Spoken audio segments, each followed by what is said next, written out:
Mag-start ng Money Talk series kasi gusto kong i-share sa inyo yung financial journey ko dito sa US. Kung meron kang nakatago sa regular savings account mo, eto na yung chance mo para mag-open ka na ng high yield savings account.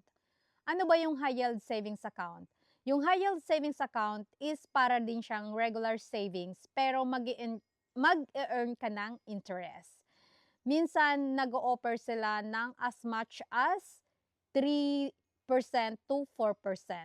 Depende kung ano yung bangko na pipiliin mo. Meron akong dalawang high yield savings account.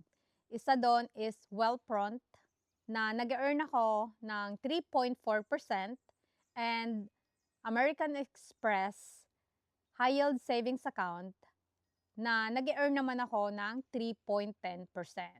So instead na nandun lang yung pera mo sa savings mo, much better na mag-open ka na ng high yield savings account, kumikita pa yung pera mo na iniipon mo na wala ka nang gagawin.